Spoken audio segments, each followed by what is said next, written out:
Welcome to Kitchen Table Conversations, a series of short and shareable conversation starters for those of us who have or love and support people with a complicated and beautiful brain.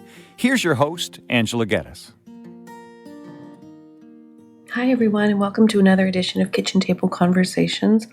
Is anybody else out there having a hard time believing that we're almost in the middle of March? I think that for me, things are going particularly quickly because I'm smack in the middle of my very first round of social work training, specifically focused on social workers and frontline practitioners who engage in assessment and support services for people with complex mental health and maybe some learning and developmental issues or concerns. So pleased to be sharing space with so many people who are so committed to doing their best work and to support families in a really, really good way. So I think, again, that's why I'm feeling like this whole winter is just flying by. But man, I'm really excited to see the sunshine and the longer days, and I hope everybody's taking some time to enjoy these last days of winter and all the while eagerly anticipating all that's coming to grow and bloom as the spring arrives. Today is International Women's Day, and I think this is just a fabulous day to celebrate and just to acknowledge that women have proved on so many fronts that there is just such value to equality and to, when it comes to societies and workplaces and communities and families. And we all do better when there is equal opportunity and when people have a choice and when people feel included. So, and I also think, it's really important for us all to remember that equal does not mean the same. And it's totally cool to acknowledge and celebrate differences and different preferences, and that there's no one size fits all. And there's no specific role that women have to play in order to be seen as equal and contributors, right?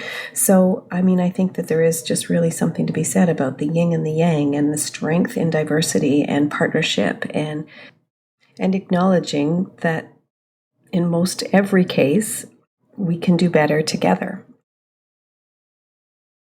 The issues around women's rights and equality are complex and sometimes nuanced and sometimes even controversial.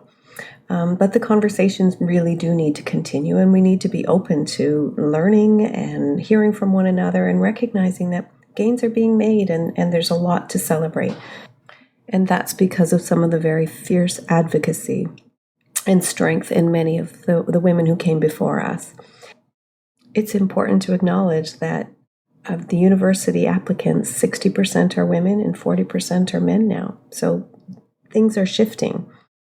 And so we need to be mindful of that and, again, celebrate the gains that are made and acknowledge that our focus needs to remain on equity and inclusion. And again, while we are making gains, there is still much work to be done in the sense of challenging our biases and the rules that we all have in our heads and what we understand to be the way things should be.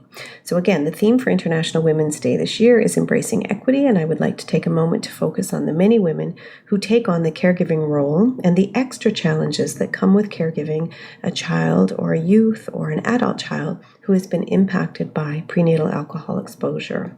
I salute and acknowledge and continue to be inspired by caregivers of all kinds, both men and women, who go the extra mile.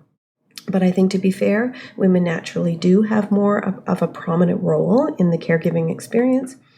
And regardless of the circumstances and the partnership dynamics in individual households, and that's okay. The important thing to focus on, in my view, is that we continue to ensure that women have equal opportunities and choice. And given the choice, many women choose to embrace the caregiving role and wouldn't change it for the world.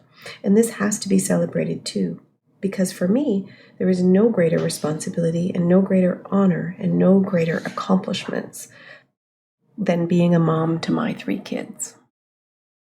But now I'd also like to take a moment to challenge the listeners to consider the extra stigma and bias that we have towards women when the children are struggling with more obvious behavioral difficulties, for example. Imagine walking through the mall while your child is having a temper tantrum, or going to a doctor while the child is running all over and jumping all over the chairs and not responding well to any kind of direction. Imagine getting another phone call from the school because of your child's behavior, and puzzling presentations. FASD and the impact of prenatal alcohol exposure is a whole family experience. Birth mothers experience stigma and blame and shame, even if they weren't aware of the pregnancy while they were consuming alcohol, or even if they just didn't understand the risks to the pregnancy as a result of their social drinking. Women also face bias and stigma as foster and adoptive parents when we assume that there are shortcomings in their parenting styles or approaches, which leave children and youth expressing disruptive behavioral issues, and that we assume are related to a lack of attachment or the history of trauma. But in many cases, it's actually a brain injury that results from prenatal alcohol exposure. Even without the external pressures and the blame and the shame and the continual feeling of being misunderstood, there's also the internal desire and the pressure that people put on ourselves, and the sense of responsibility that caregivers have and feel when they're not meeting the mark or when their children are struggling. And this leaves them often feeling very inadequate.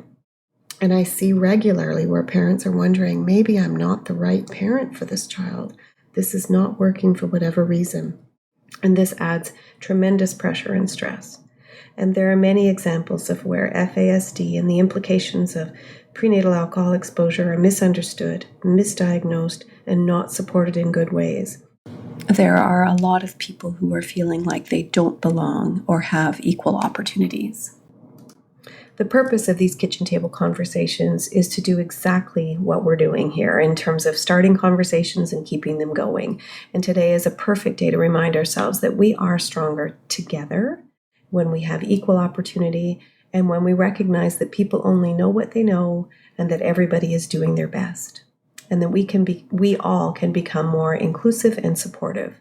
I believe it's up to all of us to support healthy pregnancies, healthy people, and healthy communities, and we can do just that by being there for one another. This morning I was reading a post by Jan Arden, and she made me really stop and think when she said that judging others who are judgy, in quotes, is still judging. That made me stop and think, because I think we're all guilty a little bit around having preconceived notions about what should be happening or how we should be approaching different things. So we have to check our biases. They're not right or they're wrong, but they influence our interactions, and those things need to be considered. So on International Women's Day, let's keep the conversation going about equal opportunity, freedom of choice, and the idea that we all need helpers, and none of us need to have superpowers. We just need to feel understood, and that we belong, that we have opportunities, and that there will be a soft place for us to land if we trip and we fall. Many of you know that I'm married to a musician and have a number of beautiful and creative people in my life who have incredible talents. A good friend of ours has just written and released a pretty amazing song that I would like to highlight on this day, International Women's Day. The song is called More Than Just a Number, and it begins by highlighting typical body measurements, focusing on the pressure to have an hourglass figure, whether we're too thick or we're too thin, or the desire to be the Barbie doll figure, recognizing that one size does not fit all, and that we are more than just a number. We're more than the gray hair, the fine lines on our face. The song expands upon the pressures that we put on ourselves around age and what we should be doing at age 27, 28, 29. Should we be starting a family? Should we be buying the house? Should we be buying the car? Should we be fitting into the general stereotypes that continue to exist in our society today?